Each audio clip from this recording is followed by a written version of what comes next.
Welcome again to my vlog. We are going to Motorcycle Cinema Lifestyle sa Commonwealth. Bibili tayo ng pants na same nitong ating suot ngayon. Medyo maaga-aga ako ngayon kasi nagbubukas yun alas 2 ng hapon. Medyo maaga nga ako. Sorry na. Excited lang. Pero since maaga tayo mga parts, pag lunch na lang tayo kasi time is 11:17. Pag lunch na lang tayo along the way. Yung first bag ko na 4,000 pesos na nabili ko, sakto na sa akin yung 20 liters na bag. Sinobraan ko pa. So swak na swak sa akin. Pero I think hindi ko kailangan na maraming gamit talaga. Kailangan mo lang maraming brief. T-shirt, okay lang yan. Basta hindi nangangamoy, pwede pa suotin the next day yan. Eh hindi naman tayo nagpapawis, kaya tipid. Pag nagano tayo, pag nagbaon tayo ng t-shirt, tipid talaga siya. Papakita ko sa inyo mamaya kung ano yung ginawa ko dito sa bag na to, kung bakit siya maganda compared sa dati niyang anyo. Mas iba na itsura nito ngayon. Yun nga, na-try natin yung 4,000 pesos at solid siya. Kaya ko lang naman bumili nun kasi para matesting natin. Now ngayon, since na-testing na natin siya, tatanong nyo ngayon is paano ilalagay yung isa? Sayang naman, nakapili ka ng isa, di ba? Actually, hindi siya masayang kasi unang-una, pwede siya magamit on top, no? Ilagay mo siya sa gitna. So since may mga tali siya, pwede siyang itali dun. Papakita ko rin sa inyo soon, since dala lang natin tong dalawa, kung paano siya ikabit. Madali lang siya ikabit. Ayusin ko na naman yung velcro nito. Pangit yung velcro. Ito lang yung problema dito sa sa Grit na brand. Pangit yung velcro niya. Babaguhin natin yung velcro niyan na maging matibay yan. Tatanggalin natin to. Tanggalin natin to. Tapos papalitan natin ng bago. Yung isa ko pinatahi ko ng maganda eh. Itong Grit na to, pag first mo siyang sinuot, mainit siya. Pero nung sinuot ko to papuntang vegan, hanggang ngayon hindi pa nga nalaban to eh. Kasi hindi naman ako nagpapawis. So wala. Uy, wala na lang ah. Yan ang mga ways na hindi ko makikita sa side mirror kung may blind spot siya eh. Ang dulo. Ang problema ko dito. Okay, lusot lang. Kahit may bag ka sa gilid, kaya yan. Kaya ka hindi ako kumuha ng 30 liters kasi masyado malaki yung isa eh.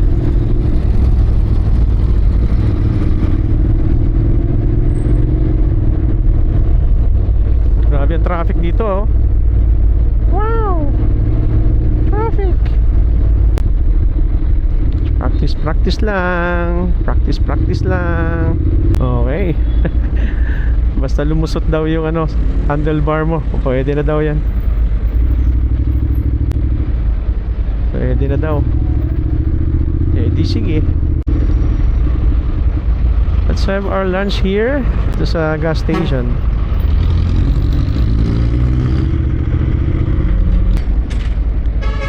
Lunch time muna tayo. Mga parts. Tsaka na. Saan na tayo pumunta sa LABL. Alas 2 pa yung bukas niya. Tsaka mukhang uulan eh. Uwi muna tayo. Let's go home muna mga parts. Ramdam ko na yung ulan. Dumating na yung cable para sa bag. Mamaya na tayo alis, siguro mga 3:30 kung wala nang ulan. Alam mo, gusto kong mangyari dito mga parts. Lahat ng gloves ko gusto ko putulan ng ganito. Ito. Ang hirap kasi hanapin ng busina dito. Yan Ang hirap, ito ang mahirap to eh. Nahirapan ako nito eh. Kaya weird tong aking motor eh. Bumalik tayo ngayon kasi meron tayong kukunin sa Lazada na na-deliver na today. Yung inihintay kong cable para dito sa ating Rhino Walk. Papakita ko sa inyo kung ano yung itsura niya pag nilagyan siya ng cable. So dumating na yung aking portable electric flushing device. Ibig sabihin bidet. Para kung magbiyahe ka, may sarili kang bidet. Uy, ba talaga may lakas din siya. Ikaw, testing natin, gusto mo? Sige. O, mineral pa yung tubig na gagamitin mo sa... Wow, sarap naman ng aking puwet. Hindi. Ay, tinatanggal pala. Sure, cool. Ayan ah. O yan. Ayan, actual. O, tama na. Ay, hindi, dito. Kabit natin dito. Yan. So, paano i-charge to? Yan. So, pag ginanon mo, puwet malu. Aba! Ang galing, may lakas. Ba, malakas bro. Oo, Ang galing oh. May small. Aba, maganda. So may reserve siya ng 3. So pag nawala ka na ngayon, masisira siya or mag-clog. Oh, Magbara. Again. So aba, ang galing oh. Malakas? Malakas. Oo, malakas. Ay, malakas nga. O, di ba? May portable na tayo. Pwede na talaga akong lumayas, Brad. Pwede rin tumbler, no? Ha? Pag nauuhaw ka, pwede mo rin tumbler. Pwede. Ayan, meron na tayong portable. Hihi! Solid. Ready na talaga, Brad. Ready na. Tapaw na. Davao, here we come. Here we go. Ito kasi, ang purpose ko dito, kung bakit siya nandito, ito, kasi, para dito. Dito ko siya ilalagay. Para, safe na safe talaga kahit mag-park ka ng buong gabi. Unless talagang kakater nila. Ito gawin din. Yung dito ko ilalagay, papatahi ko kay Bugoy. Tapos igaganon siya. Lalagyan lang siya ng parang daanan lang niya. O, igaganon siya. Para malak siya talaga. Tapos tsaka mo siya igaganon. O, di ba? So, kahit na bubuksan nila to. Kunyari, itali natin. Genius, di ba, Brad? Genius kaya ako. Genius ko, ano naman nasa isip. Lagay mo dito. Yan. Pwede. Oo, tapos dito mo ilagay. Iyan, no? Oo, di ba? O, sikip na siya ng konti. Wait lang. Ganun mo siya. Oh.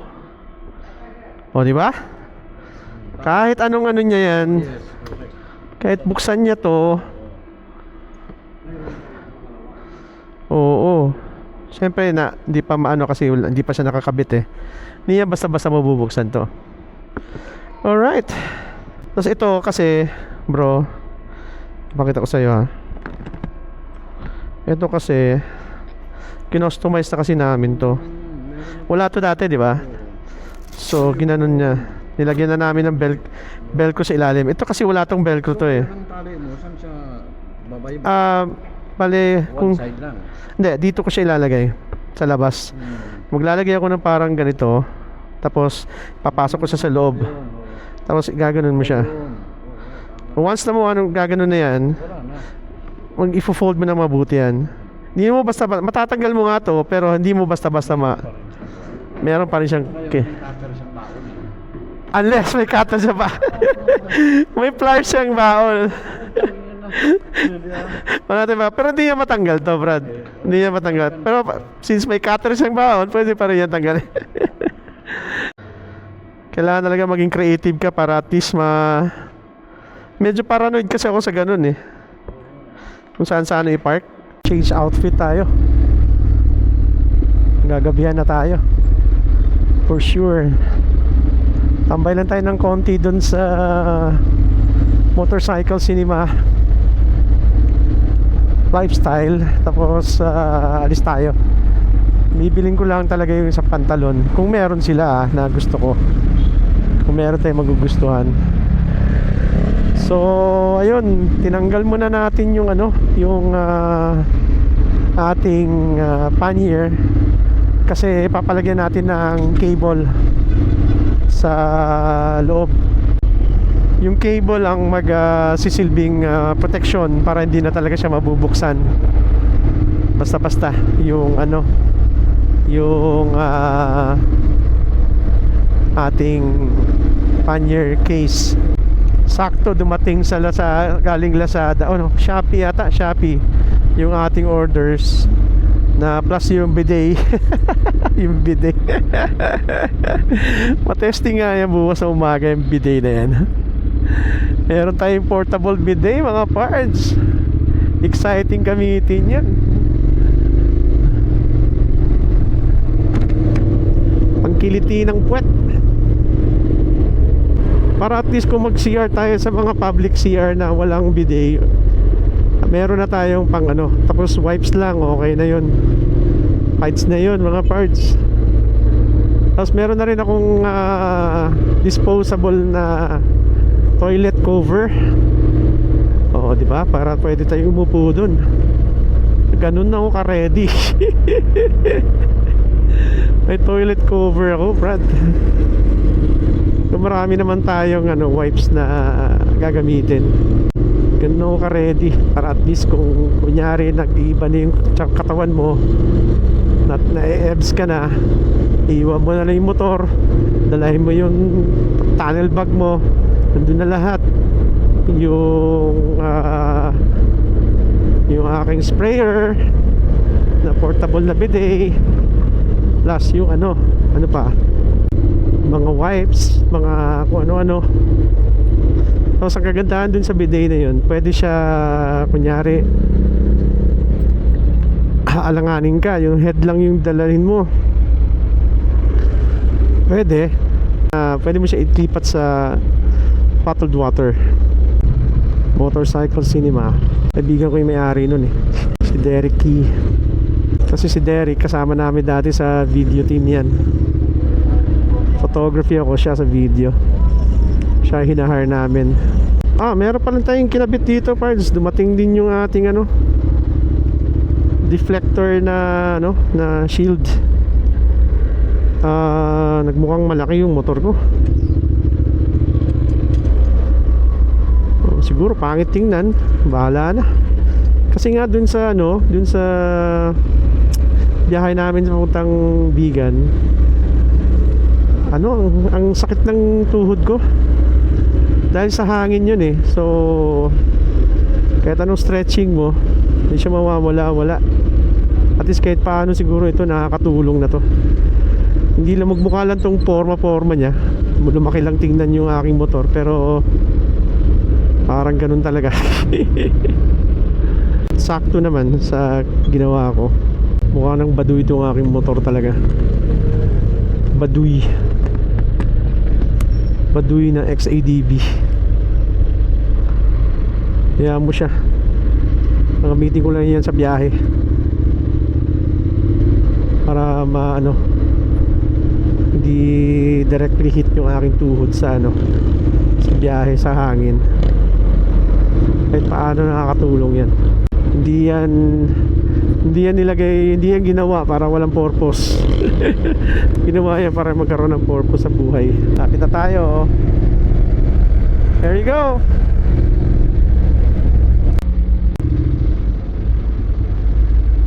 Lock this one. And tingnan mo yung bago kong natin kung gumawa. Bumigay ba? Hindi naman. Right.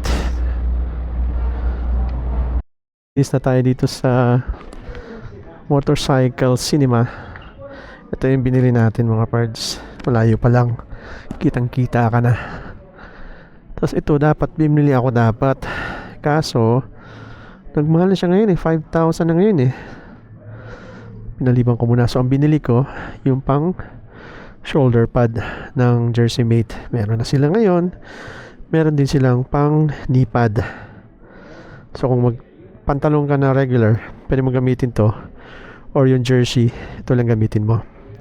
Meron din ng Jersey Mate na ganito, 11,000 yung pang XL. Mura na yan ha, 11,000. Yan, inflatable yan pag na-disgrasya ka. Iniisip ko nga bumili. Yun o, meron pa siyang reflectorized dito sa likod. Galing ah, di ba? Airbuster X1000. Ang galing oh. So yun ang binili ko. Ito isa 1.6 yan, plus yung jersey tsaka isang t-shirt. First time ko magkaroon ng t-shirt sa kanila. Ano sila? Distributor na sila na ngayon ng Royal Enfield. Nagpartner sila ng Royal Enfield. So may mga Royal Enfield sila ngayon. There you go.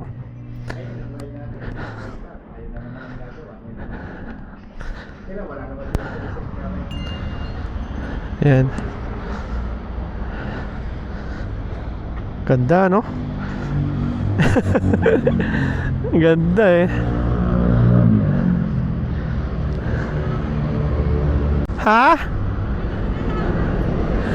Oh, yung pantalon lang hindi. Wala, hindi ko maganda sana yung brown kaso gusto ko black eh. 5,000 na pala ngayon ano? Oo. Kasi yung isa, Yung karang ganito. yung tig 2,000, ano yan, pre-order. Ah, Kaya hindi pa kami nakakakuha. Kasi syempre mag-i-invest ka oo. ng para sa pan. Pero ang dami kumuha nito, di ba? Oo. Yun. So, nag-order pa ako niyan. Ayun, siguro mga 2 to 3 months. Paalam ako kay boss. Oo nga. Pero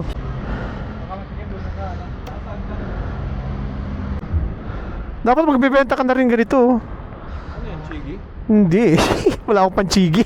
Alan Chigi. 30,000 bro. 9,000 10,000 lang yan eh.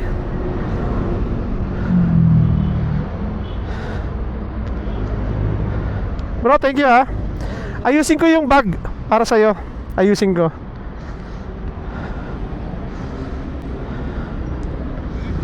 Di lang agad yung U-turn ha. Oo. Yun na nga. Oo. Wait lang. Kaya sakto, walang ano. Sige, bro, thank you ah. Thank you.